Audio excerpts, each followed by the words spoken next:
Funding कौन किया जी? Funding कौन किया है इसके लिए? 3 दिन से चिख पो मचा रहे हैं। ऑपरेशन हो जाएगा ठीक से। NCAER फंडिंग कौन किया जी? फंडिंग कौन किया है इसके लिए? ये साफ साफ है कि शराब की कंपनियां बेचैन हैं। जो इन्वेस्टर है शराब की कंपनियों में, अब उनका पूंजी डूब जाए, इसे हमारा क्या लेना देना है? बर्बादे आम हो जाओ, बर्बादे खास हो जाओ, लेकिन शराब की कंपनियों ने ये सर्वे में अपनी भूमिका निभाई है। ये मेरा सीधा आरोप है। तो कॉरपोरेट घराना बिहार की मद्य निषेध नीति चलाएगा। और हम ये जानना चाहते हैं कि जितने लोग इस बोर्ड के मेंबर हैं, उनका शराब कंपनियों में क्या निवेश है, ये बताएं। लीकर कंपनियों में कितना आपने निवेश किया है? फिर शराब कंपनियों की इन कंपनियों में क्या निवेश है? दोनों का एक दूसरे से परस्पर रिलेशन है। शराब कंपनी का कितना इन्वेस्टमेंट है और कंपनी ने इस रिसर्च वर्क में कितना इन्वेस्ट किया है? ये दोनों एक साथ जुड़ा हुआ है। 3 दिन से चिख पो मचा रहे हैं।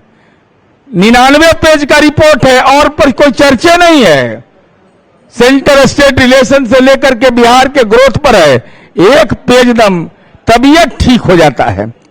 कौन धार्मिक ग्रंथ है जारी करो जिसमें लिखा हुआ है कि शराब पीने से ईश्वर महादेव प्रसन्न हो जाते हैं, अल्लाह प्रसन्न हो जाते हैं?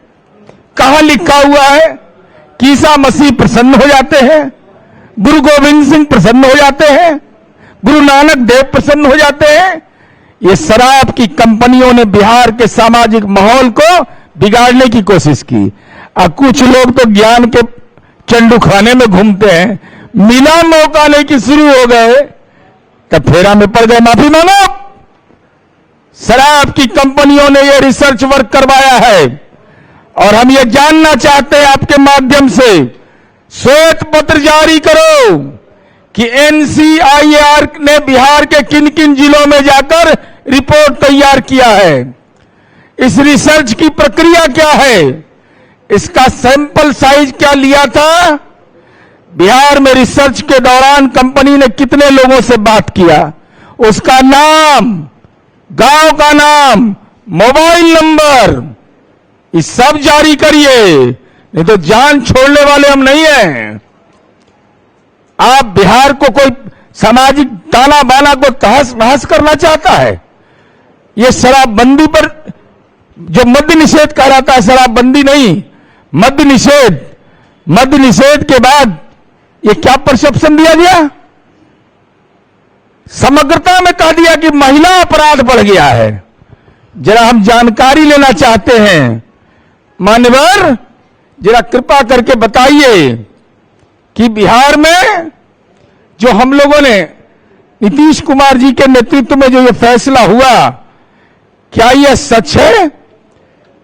उसी 92 पेज की रिपोर्ट, 99 पेज की रिपोर्ट में पेज नंबर 75 में डिस्क्लेमर है वो लिखे हुए हैं। और डिस्क्लेमर में क्या लिखता है? ये बुद्ध के धरती है, यहां सब बुद्धि बटैया नहीं मिलता है। यहां ऑपरेशन हो जाएगा ठीक से। डिस्क्लेमर में लिखता है कि महिला अपराध समग्रता में बढ़ा, ही नहीं भी बोलता है। चला क्या रहा है कि शराबबंदी के चलते बढ़ गया है। दहेज हत्या में कमी नहीं आई है? दहेज हत्या में कमी आई है कि नहीं? जरा हम बताना चाहते हैं।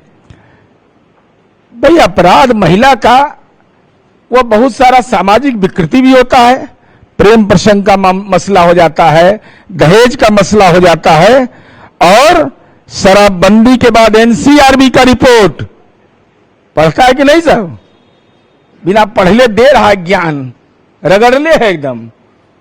NCRB की रिपोर्ट कहता है कि 2015 में दहेज हत्या 1154 हुआ था, जो घटकर 2024 में 1078 हो गया। इसको भी जोड़ दिया शराबबंदी से।